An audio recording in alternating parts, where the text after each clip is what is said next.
औज़ुबिल्लाहिमिनश्शैतानिर्रजीम बिस्मिल्लाहिर्रहमानिर्रहीम। अस्सलाम वालेकुम डियर स्टूडेंट्स। आज जो है हमने लेक्चर सीरीज़ बायोलॉजी की भी स्टार्ट की है, तो उसका जो हमने चैप्टर नंबर 8 जो है वो हमने स्टार्ट करना है। तो जैसा कि प्रीवियस लेक्चर्स के अंदर हमने जो है वो मैट्रिक को डिस्कस किया था, मैट्रिक से अब इंशाल्लाह ताला एफएससी के रेगुलर लेक्चर्स को अपलोड किया जाएगा। पहले हम चैप्टर नंबर 8 को जो इम्पोर्टेंट चैप्टर है फंजाई है, उससे हम उसके कंसेप्ट को बिल्डअप करेंगे, उसको देखेंगे और उसके बाद जो है वो हम इंशाल्लाह ताला 1 बाय 1 सब चैप्टर्स को अपलोड करेंगे। लेकिन उसके साथ ही आपने जो है वो अपनी सपोर्ट जो है वो भरपूर तरीके से जारी रखनी है, ठीक है। और चैनल को जैसा कि आपको पता है सब्सक्राइब वगैरह करते रहें, ताकि जो है वो और बेल आइकन को भी दबाते रहें, ताकि आपको नई आने वाली वीडियोस का नोटिफिकेशन टाइम पे मिल जाए।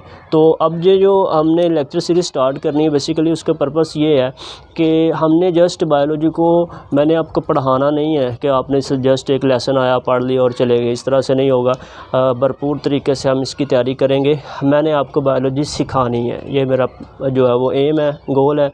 और अल्हम्दुलिल्लाह इसके अंदर जो है वो प्रीवियस लेक्चर्स के अंदर भी काफ़ी अच्छा रिस्पांस रहा है, जिससे पता चल रहा है कि जो स्टूडेंट्स हैं वो काफ़ी जो है वो सेटिस्फाइड हैं।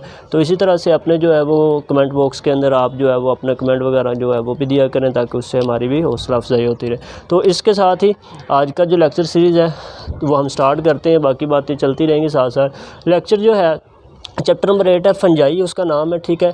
और ये चैप्टर जो है वेरी कर सकता है जो है डिफरेंट सिलेबस के अंदर, ठीक है। फेडरल के सिलेबस में डिफरेंट कर सकता है चैप्टर, लेकिन जो बेसिक हमारा टॉपिक है वो क्या है, वो है फंजाई। और फंजाई का इंट्रोडक्शन, फंजाई क्या है, उसका करैक्टर्स क्या हैं, ये सारी बातें आज हमने लेके चलनी है। तो सबसे पहले हम स्टार्ट करने से जब हम स्टार्ट करते हैं तो सबसे पहले जो चीज़ आ जाती है वो है कि हमारे पास जो फंजाई हैं वो नेचुरल रिसाइकलर्स हैं। इन्हें नेचुरल रिसाइकलर्स क्यों कहा जाता है, बहुत इंपॉर्टेंट क्वेश्चन है, एक इंटरेस्टिंग क्वेश्चन है। कोई भी चीज़ आपने स्किप नहीं करनी का, चाहे वो ब्रैकेट में लिखी है, चाहे बॉक्सेस में लिखी है, किसी भी तरह से, तो आपने उसको इम्पोर्टेंट ही समझना है। पेज के ऊपर हर लफ्ज़ इंपॉर्टेंट होता है, अगर आपने अपनी जो है वो अच्छे तरीके से तैयारी को करना हो, ठीक है।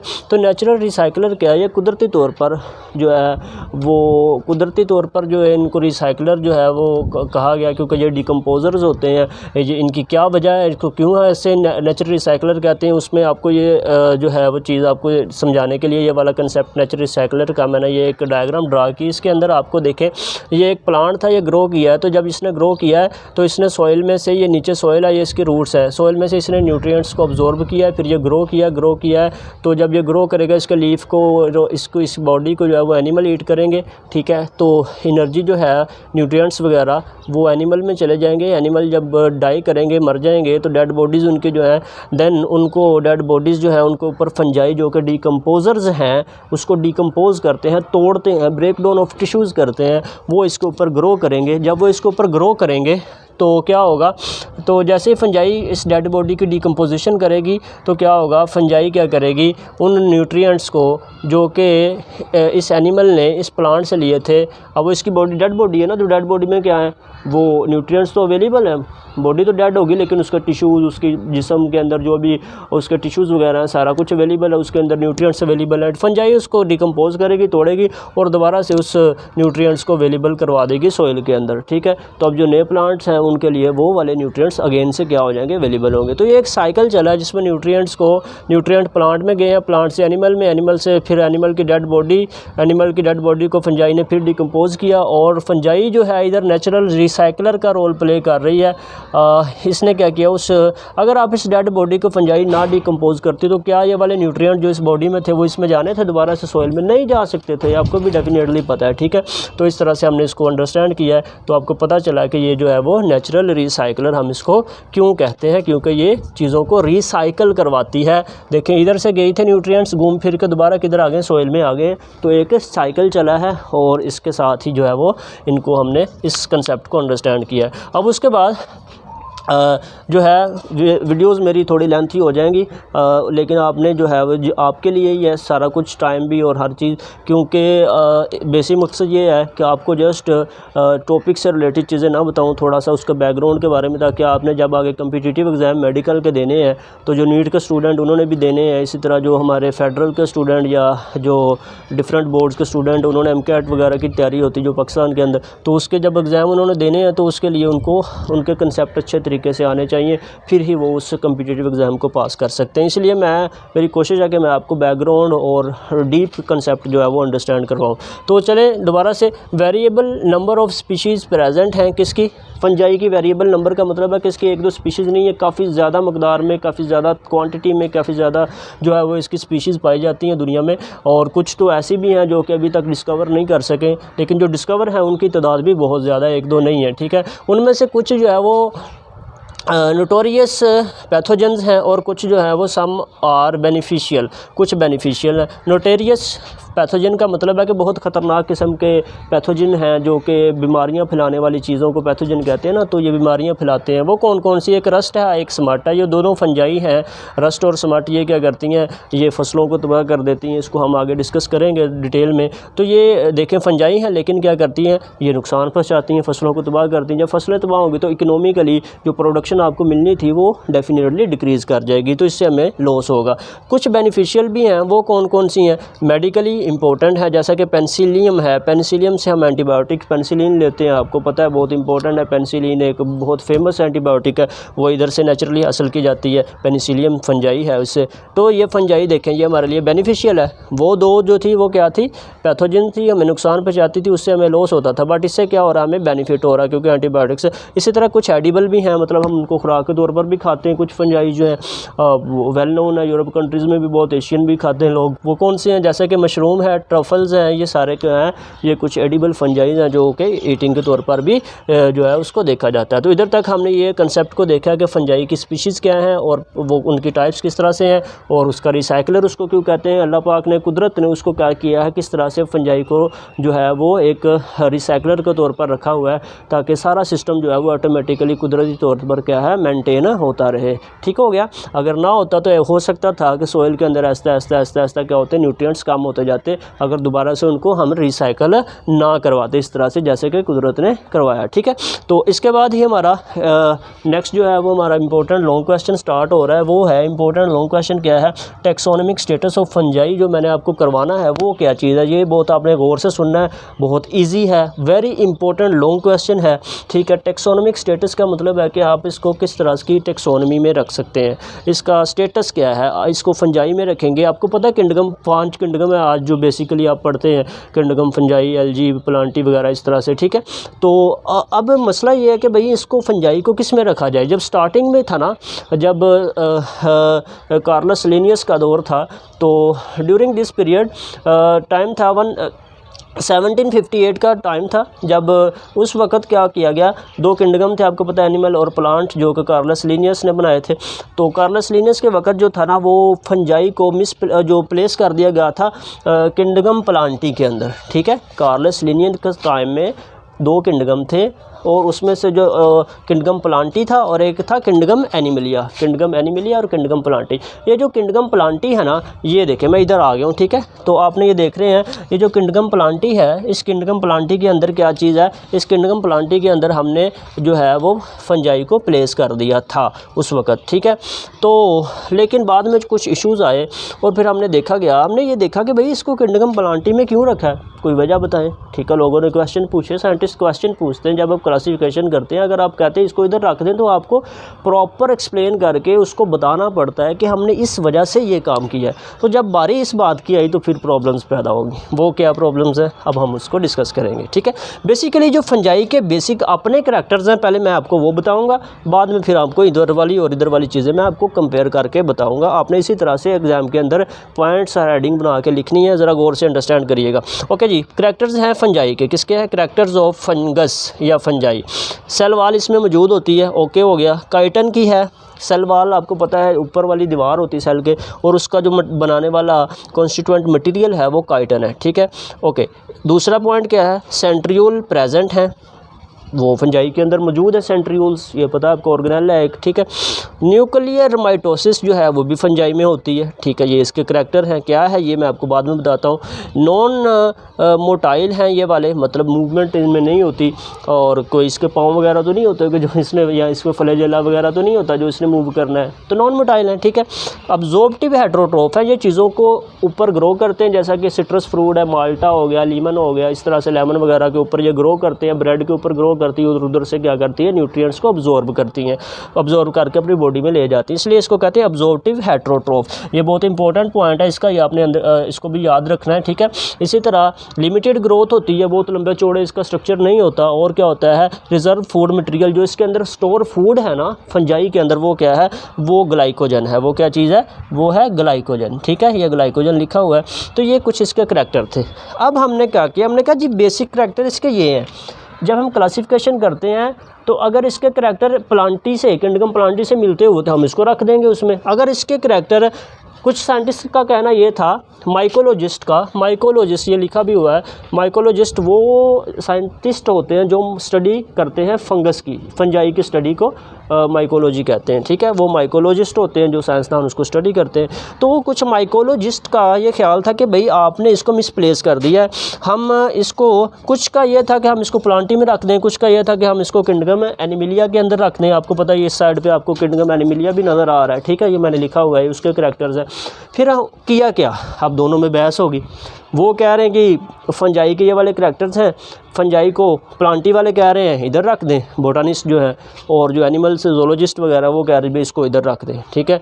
और टैक्सोनॉमिस्ट की दो कैटेगरीज बन गई, कुछ उधर वाले थे, कुछ इधर वाले थे। लेकिन मसला ये था कि भाई ऐसे तो नहीं हम रख सकते, उसके लिए आपने कंपैरिजन करना होगा। तो फिर हमने कंपैरिजन किया कि अगर इसके करैक्टर इस जैसे हुए, प्लांट जैसे, तो हम उसको आसानी से इधर रख देंगे, कोई इशू नहीं है।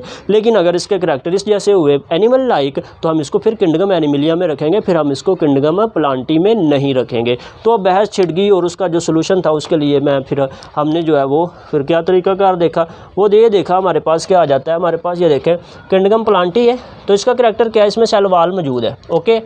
लेकिन बनी किस चीज़ की है, सेलुलोज की। इसमें भी सेल वॉल है, फंजाई के करैक्टर अब कंपेयर कर रहा हूँ, ठीक है। तो सेल वॉल है लेकिन बनी किसकी, काइटन की। तो मटेरियल डिफरेंट हो गया बट सेल वॉल दोनों में मौजूद है, एक पॉइंट। तो ये डिफरेंस आ गया इसके अंदर। इसका मतलब है कि इसमें और फंजाई में और प्लांटी में और फंजाई में क्या है, एक डिफरेंस आ गया। दूसरा, कंटिन्यूस सेंट्रियोल एब्सेंट है, प्लांटी में नहीं होता सेंट्रियोल, और सेंट्रियोल प्रेजेंट है, ये भी डिफरेंस आ गया। तो डिफरेंस आ रहे हैं, ठीक है, एक जैसे नहीं आ रहे, मतलब इसके करैक्टर और हैं, उसके और हैं। अभी दूसरा देखें, आगे हम चलते हैं। Note nuclear mitosis, nuclear mitosis नहीं होती, ठीक है। और इसमें देख लें, इसमें आपको फंजाई में नज़र आ रहा है, मैंने ये बोल्ड करके लिखा क्योंकि बहुत इंपॉर्टेंट शॉर्ट भी है ये। न्यूक्लियर माइटोसिस इसमें होती है, क्या होती है वो मैं आपको एंड पे बताऊंगा, ठीक है। ओके, आगे देखें, ये भी इसमें डिफरेंस आ गया। नॉन मोटाइल है, ये भी नॉन मोटाइल है, तो एक सिमिलरिटी है, वो मैं इसको स्टार लगा देता हूँ। ये सिमिलरिटी इसके अंदर मौजूद है, ये वाली, ठीक है। और क्या चीज़ है, ऑटोट्रोफ हैं ये प्लांट, जो आपको पता खुद तैयार करते हैं अपनी फूड फोटोसिंथेसिस से, बट ये क्या है, हेटेरोट्रोफ है। तो ये भी फ़र्क आ गया, डिफरेंस आ गया। फिर क्या है, अनलिमिटेड ग्रोथ होती है, प्लांट बहुत बड़े बड़े हो जाते हैं, लेकिन इसमें लिमिटेड ग्रोथ है, ये फिर डिफरेंस आ गया। रिज़र्व फूड जो है वो स्टार्च है, लेकिन रिज़र्व फूड जो है यानी कि स्टोर फूड जो है सेल्स के अंदर, वो ग्लाइकोजन है फंजाई की। तो ये सारे डिफरेंस है। सिर्फ एक जो है वो क्या है, इसके अंदर आपको ये सिमिलरिटीज़ मिलती हैं, और दूसरी सिमिलरिटी सेल वॉल वाली भी है, लेकिन सेल वॉल में ये जो है ना मटेरियल का वो डिफरेंस आ जाता है, लेकिन सेल वॉल दोनों में मौजूद है। चलें इसको भी मैं स्टार कर देता हूँ, ठीक है। तो ये आप कह सकते हैं कि एक दो सिमिलरिटीज़ हैं फंजाई के अंदर और प्लांटी के अंदर। तो अब हमें इतने ज़्यादा डिफरेंस हैं एक दो सिमिलरिटीज़ की बेस पे, क्या आप इसको उठा के जो फंजाई है, ठीक है, फंजाई को क्या किंडगम एनिमिलिया में रख देंगे? नहीं रख सकते। ये मैं तब की बात कर रहा हूँ जब किंडगम फंजाई आया ही नहीं था, उस वक्त सिर्फ 2 किंडगम थे। इस टाइम की बात आपको बता रहा हूँ जब ये काम होता था ये सारा, ठीक है। तो अब तो इधर वाला इशू तो सॉल्व हुआ कि हम इस पर नहीं रख सकते, डेट्स ऑल। देन हम मूव करते हैं अपने नेक्स्ट। चलें जी, एनिमल वाले जो जिन टैक्सोनॉमिस्ट का ये ख्याल था कि इनको उसमें रखा जाए किंडगम एनिमिलिया में, अब उनको भी देख लेते हैं। अगर एनिमल से इसके करैक्टर फंजाई के मैच कर गए तो हम उसको उसमें प्लेस कर देंगे, अगर ना किए तो फिर हम उसको उधर भी नहीं रख सकते, फिर कोई और तरीका ढूंढेंगे, ठीक है। तो अगर ऐसे भी नहीं हो रहा काम, वैसे भी नहीं हो रहा, तो फिर हम तीसरा तरीका जो है वो यूज़ करते हैं, आपको पता ही है, तो वो हम करेंगे इंशाल्लाह। देखते हैं कैसे करते हैं। ओके जी, देखते हैं। सेल वॉल मौजूद है, सेल वाल एब्सेंट है। पहला डिफरेंस आ गया है इसमें और इसमें दोनों में, ठीक है, पहला डिफरेंस, यानी ये सिमिलर नहीं है करैक्टर। सेंट्रियोल प्रेजेंट है, सेंट्रियोल प्रेजेंट है, ओके जी, ये आपका जो है वो एक करैक्टर मैच कर गया, ठीक हो गया। न्यूक्लियर माइटोसिस है, नॉट न्यूक्लियर माइटोसिस, उसमें नहीं है, एनिमल में नहीं होती, ओके, ये भी डिफरेंस आ गया। नॉन मोटाइल है, ये मोटाइल है, ठीक है, ये भी डिफरेंस है, यानी कि सिमिलरिटी अभी तक नहीं आ रही और कोई भी। अब्जॉर्टिव हेट्रोट्रोफ है, और ये जो है एनिमल जो है वो भी हेट्रोट्रोफ है, ठीक है।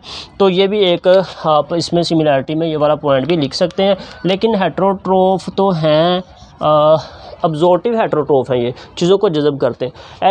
एनिमल भी हेट्रोट्रोफ है, अपनी खुराक खुद तैयार नहीं करते, बल्कि ये अब्जॉर्टिव हेट्रोट्रोफ नहीं है, ये बात आपने नोट कर लेनी है। ये इंजेक्शन करते हैं, खुराक तैयार नहीं करते, बल्कि बनी हुई खुराक को अपने मुंह से इनटेक करके लेके जाते हैं, या सेल मेम्ब्रेन से इनटेक करते हैं, जिसे एंडोसाइटोसिस का कहते हैं, फैगोसाइटोसिस वाला प्रोसेस वो सारा, ठीक है। तो इंजेक्शन होती है इसके अंदर, हेट्रोट्रोफ है, ये खाते हैं, इंजेक्शन के थ्रू खाते हैं, लेकिन ये अब्जॉर्प्शन के थ्रू खाते हैं, किसी दूसरी चीज़ की बनी हुई खुराक, खुद ना ये तैयार कर सकते हैं, ना ये खुद अपनी खुराक तैयार कर सकते हैं, ठीक हो गया। तो चलें, इसको भी मैं टिक कर दिया है, स्टार कर दिया है, इसको भी हम कह सकते हैं, चले दो डिफरेंस हो गए, ठीक है। आगे चलते हैं, उसके बाद लिमिटेड ग्रोथ है, वो आपको पता है एनिमल में भी, एनिमल में लिमिटेड नहीं होती, एनिमल में भी जो है वो ग्रोथ ज़्यादा होती है, और ये पॉइंट चलें, आप इसको ना भी लिखें एग्ज़ाम में तो कोई मसला नहीं है, ठीक है। रिज़र्व फूड जो है वो ग्लाइकोजन है, इसी तरह जो है वो एनिमल के अंदर जो है वो रिज़र्व फूड का जो है वो आपको नेक्स्ट में आपको इंशाल्लाह ताला वीडियोस में बताऊंगा कैसे होते, जब हम फूड वाला चैप्टर पढ़ेंगे वो सारा उधर। तो ये वाले कुछ पॉइंट थे, देखें सिर्फ सेंट्रियोल वाला एक पॉइंट या हेट्रोट्रोफ वाला मिला है, बाकी सारे डिफरेंस आ रहे हैं इसके अंदर, ठीक है। ये जो ऊपर पॉइंट लिखे हुए हैं ना, नीचे वाले एक दो छोड़ के, ये लिमिटेड ग्रोथ और ये अनइम्पोर्टेंट है, आप इसको मिस कर सकते हैं, ना लिखें इसको, ठीक है, कोई इशू नहीं है। ये सिर्फ मैंने एडिशनली आपको थोड़ा सा बताने के लिए लिखे थे, लेकिन ये जो ऊपर वाले पॉइंट्स हैं इनका मैच होना और ना मैच होना ये ज़्यादा मैनी रखता है। तो आपने देखा है इसमें सिर्फ सेंट्रियोल वाला पॉइंट इससे मैच किया है और कोई पॉइंट मैच नहीं किया। अब आप बताएं, हम इसको इसमें रखें उसमें रखें, इसके करैक्टर तो अपने हैं, ना ये इससे मैच कर रहे हैं ना ये उससे मैच कर रहे हैं, प्रॉब्लम तो फिर वैसे की वैसे ही आ गई। तो देन आपने क्या किया, हम माइकोलॉजिस्ट ने क्या किया, अब उन्होंने कहा भाई है इतना हमने कर लिया है, तो अब हम दोनों फैसलों पे पूरा नहीं उतर सकते, इसके लिए एक तीसरा घर बना दें, ठीक है। ना इसको इस घर में सुकून है, ना ये उस घर में रह सकती है, फंजाई की बात कर रहे हैं, तो इसके लिए क्या बना देते हैं, थर्ड हाउस क्रिएट कर दें। उस हाउस का नाम था किंडगम फंजाई। क्या नाम था, किंडगम फंजाई। तो फिर इसके लिए एट द एंड एक थर्ड किंडगम, यानी कि किंडगम जो है वो किंडगम फंजाई, इसके लिए जो घर बनाया गया वो किंडगम फंजाई था। और फिर हमने क्या किया, माइकोलॉजिस्ट ने क्या किया, जो टैक्सोनॉमिस्ट थे उनकी बात कर रहे हैं, तो उन्होंने क्या किया, assign it a new kingdom fungi, उन्होंने उसको किंडगम फंजाई के अंदर एक नया घर बनाया, एक नया किंडगम बनाया, और उस किंडगम का नाम रखा किंडगम फंजाई, और उस किंडगम में रख दिए इसको। तो वो मसला सारा सोल्व हो गया, ठीक हो गया। तो इधर तक हमारा ये तो क्लियर हो जाता है। लेकिन एक लफ्ज़ था, मैंने आपको वादा किया था आपसे कि एंड पे आपको बताऊंगा, वो था न्यूक्लियर माइटोसिस। इंपॉर्टेंट शॉर्ट है, ये आप देख लें कैसे होती है। अच्छा, न्यूक्लियर माइटोसिस में ये बात आप देख लें कि इसमें न्यूक्लियर मेम्ब्रेन नहीं टूटती। दूसरी माइटोसिस जो होती है ना सेल के अंदर, उसमें पहले न्यूक्लियर मेम्ब्रेन टूटती है, फिर क्रोमोसोम अरेंजमेंट होती है, मेटाफेज प्लेट बनती है, वो सारा जो हम उसको अपने चैप्टर नंबर सेकंड ईयर में आप उसको देखेंगे। तो अभी देखें, न्यूक्लियर मेम्ब्रेन ब्रेक नहीं करेगी, देखें न्यूक्लियर मेम्ब्रेन वैसे की वैसे बिलू, ये लें, ये न्यूक्लियर मेम्ब्रेन वैसे ही है। एक क्रोमोसोम इधर इरेगुलरली पड़े हुए थे, लेकिन इधर क्या हो गए, रेगुलरली अरेंज हो गए, सेंटर में आ गए हैं, सेंट्रियोल वगैरह बन गए हैं दोनों साइडों पे। अब क्या हुआ, एक क्रोमोसोम इस साइड पे आ गया, एक उस साइड पे चले गया, दरमियान से देखें ज़रा क्या हुआ, दरमियान से ये जो न्यूक्लियर मेम्ब्रेन थी ब्लू कलर की, ये पिंच की है, ये देखें ऊपर से नीचे को और नीचे से ऊपर को गई है, और बिलाखिर ये क्या करेगी, ऐसे मिलेगी, और मिलने के बाद क्या हो गया, न्यूक्लियस दो में डिवाइड हो गया, आधे क्रोमोसोम हाफ इसमें आ गए हैं और हाफ जो है वो इसमें आ गए, इक्वल नंबर, ठीक हो गया। तो इस तरह से क्या हुआ है कि न्यूक्लियस डिवाइड किया, और न्यूक्लियस डिवाइड करने से क्या हुआ है कि एक ही सेल में दो न्यूक्लियस बन गए। इसको कहते हैं न्यूक्लियर माइटोसिस, जो कि फंजाई का एक बहुत इंपॉर्टेंट करैक्टर है, जो कि एनिमल वगैरह में या प्लांट वगैरह में इस तरह से नहीं होता, ठीक है। उसमें न्यूक्लियर मेम्ब्रेन टूटती है, फिर माइटोसिस वगैरह होती है। लेकिन इधर देखिए आपको ब्लू कलर की न्यूक्लियर मेम्ब्रेन पूरे प्रोसेस के दौरान कहीं भी टूटी हुई ब्रेक हुई नज़र आई है, ऊपर से नहीं ब्रेक हुई, एंड पे जाकर वो डिवाइड की है, ब्रेक नहीं की। डिवाइड इसको कहते हैं डिवाइड करना, ठीक है। डिवाइड उसने करना ही था क्योंकि दो न्यूक्लियस क्रिएट करने थे। तो अब ये एक बाई न्यूक्लिएटेड सेल बन गया है। तो इस तरह से हमने आज का टॉपिक अपना अंडरस्टैंड किया। तो इधर तक आज की वीडियो हमारी ख़त्म होती है, ठीक है। इसी के साथ ही जो है वो आपसे इजाज़त चाहता हूँ, ठीक है। और कोई क्वेश्चन हो तो वो कमेंट बॉक्स में पूछ सकते हैं, लेकिन अगर आपको वीडियो अच्छी लगे तो कमेंट, लाइक और शेयर करना मत भूलिएगा। लिंक को भी आगे फॉरवर्ड करें, दूसरे स्टूडेंट्स को जो है वो बताएं, और एजुकेशन को स्प्रेड करने में, फ्री एजुकेशन स्प्रेड करने में मेरी हेल्प करें। इसके लिए आपका बहुत शुक्रिया। Thank you very much. अल्लाह हाफिज़।